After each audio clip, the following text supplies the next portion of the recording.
This video is sponsored by RocketBody. Check out the link in the description to learn how to start using your Apple Watch Series 4 built-in ECG to maximize your workouts. Hey, what's going on everyone? Greg here, and recently I published my Apple Watch Series 4 final review, kind of going over the Apple Watch Series 4 1 year later, running watchOS 6, and in that review I mentioned just how important the Apple Watch Series 4 was at health and fitness. So I actually wanted to take the time to go over that a little bit more with this video by offering you guys some tips and tricks on health and fitness for your Apple Watch. Now, for the first tip, I want to cover something that might seem obvious at first, but it's actually something I see a lot of Apple Watch owners get wrong, and that is setting your daily move goal. Now, what a lot of people get wrong with the Apple Watch is they'll either set a daily move goal that is either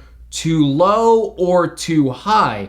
When you set a daily move goal that's too low, it's very easy to hit that move goal every day. You're not getting as much activity as you probably should be, and you're also not challenging yourself to hit even higher move goals. I know a lot of people like to get the activity streak on their Apple Watch, and that's one of the reasons they set a lower move goal. But if you're setting the move goal too low, you're kind of missing the point of the Apple Watch, and that is to encourage you to move more. And the inverse is also true. You don't want to set your move goal too high. This is another common mistake I see a lot of Apple Watch owners do. They set a move goal that they could never possibly hit every day, and then after a while they get discouraged, and then they don't really care too much about their movement rings. So you want to set a move goal that's somewhere in the middle, something that you can hit every day, but might require an extra bit of effort. Now, if you do set your move goal too low or too high, Apple eventually in their weekly summaries will suggest that you either set a higher move goal if it's too low, or a lower move goal if it's set too high. I also recommend that you take advantage of that. If Apple is constantly recommending to you to change your move goal, you should probably try and do that. Now, if you need some motivation hitting your move rings, this next tip should help you out, and that is to share your activity with other friends who own an Apple Watch. The Apple Watch allows you to share activity with other friends, and it's really motivating to see other people filling their rings. You can also use the competitions feature to invite your friends to a friendly competition where you'll both score points, and then a winner is crowned at the end of the week. And if you're a little bit competitive like me, this can be a nice motivational booster.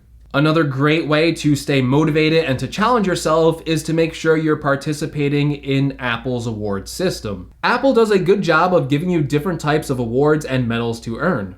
And the Apple Watch will also give you a unique monthly challenge every month. For example, to earn this month's reward, I need to close my move ring 10 times. Apple will also offer from time to time some special awards based on certain events. For example, recently there was the National Parks Challenge, and you earn this by doing a 3-mile workout. By completing these monthly challenges and other rewards, and by doing these special events, is a really fun way to make sure that you're staying active. And speaking of staying active, that brings us to the sponsor for this video, RocketBody. RocketBody is an Apple Watch and iPhone workout app that actually uses the Apple Watch's Series 4 built-in ECG monitoring to track your metabolic rate. With this data, RocketBody can give you accurate information about your workouts and recovery. RocketBody can then use its algorithms to determine the best time for training to maximize your workouts and reduce strains on the body by reducing the risk of injury. And it displays this to you in easy to understand language and detailed charts.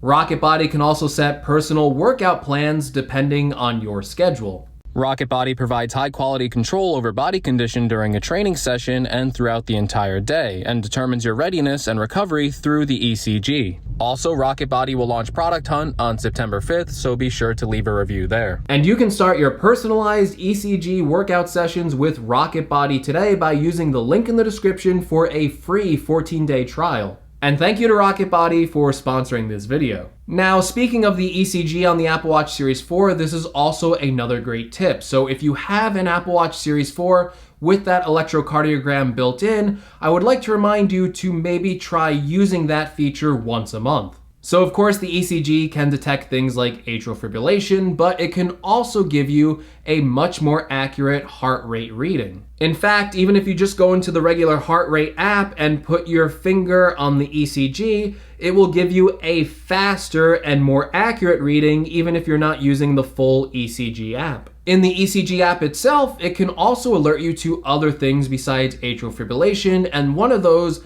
is a lower heart rate. Now, this actually happened to me recently. I was taking an ECG and I had a heart rate that was only 48 beats per minute, and the Apple Watch kind of deemed that as being a little bit low, and it said that if I was experiencing any symptoms, I might want to talk about that with a doctor. Thankfully, my heart rate returned to normal as I went throughout the day, but it's nice to know that I had that lower heart rate warning, and it's definitely something that I'm going to bring up with my doctor in a future visit. And I know that ECG feature is something that's easy to forget about when you've been using your Apple Watch for a while, and this is a feature that's not going to be beneficial to everyone, but I still think it is a good decision to try and check it out every once in a while and just check your overall heart rate health. For the next tip, I found this feature to be really helpful, and it's also something I don't think a lot of people know about, and that is to enable Do Not Disturb during workouts. To activate this, go to Settings, click on Do Not Disturb,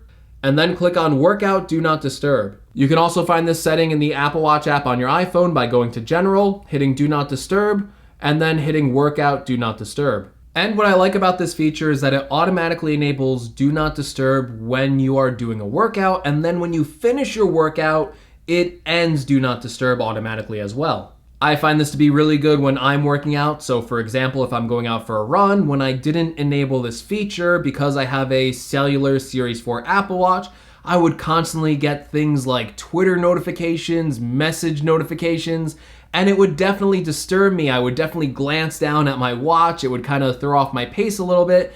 And I find that I get a much cleaner and safer workout by making sure that I enable that Do Not Disturb feature. That way I can completely focus on my workout. And once the workout's over, Do Not Disturb ends, so you'll receive your notifications as normal. And it's just something that you don't have to manage every time you start a workout. It will also enable Do Not Disturb. And that way you can just focus on your workout. Now, this next health tip is something that you're going to need watchOS 6 for. That's going to be coming out very soon. It is in beta right now, but it's such a nice feature that I definitely wanted to mention it in this video. That would be the new Trends tab in the Activity app on your iPhone. The Trends tab keeps a longer trajectory over a 90-day period of the averages of certain metrics on the Apple Watch. So for example, if you're standing more during the last 90 days, you'll get an arrow pointing up. If your overall cardio fitness is going up, you'll also get an arrow pointing up in that direction. However, if your move goal or your exercise or the distance you're walking is down, you'll also get an alert that, hey, over the past 90 days, you haven't been moving or exercising as much. For example, for me personally, I know that I have been super busy lately, so I have been neglecting a little bit of my running, and I can see that reflected in the Trends tab. My overall move and exercise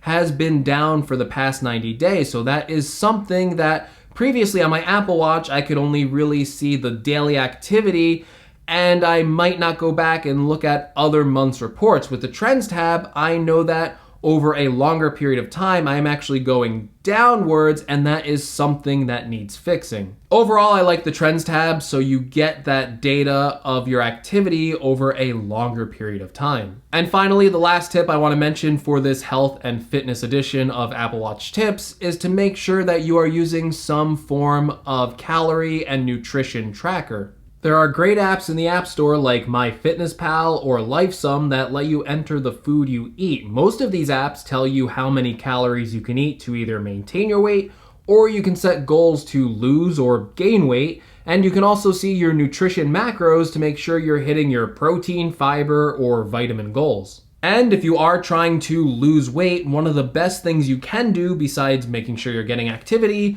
is to also make sure that you're keeping accurate calorie counts. In fact, a lot of people say that losing weight, one of the most important things you can do is tracking how many calories you're eating at any given day. And so much of health and fitness is tied into nutrition. So for example, if you're trying to build muscle, you want to make sure that you're also eating a large amount of protein and just overall make sure that you're eating well-balanced nutrition to improve things like your overall mood. So it's also very important to not only make sure that you're getting out and getting activity, but also that you are eating well. And those are just some of my health and fitness tips that I've been using ever since I've been using my Apple Watch. Be sure to let me know in the comments below which one was your favorite, or if you have any other additional tips that you can offer. Also, be sure to check out the sponsor for today's video, RocketBody, and the link in the description. And as always, if you like the video, make sure you give me a like. If you want to see more from my channel, make sure you're subscribed. And as always, I will see you all in the next video. Take care, everyone.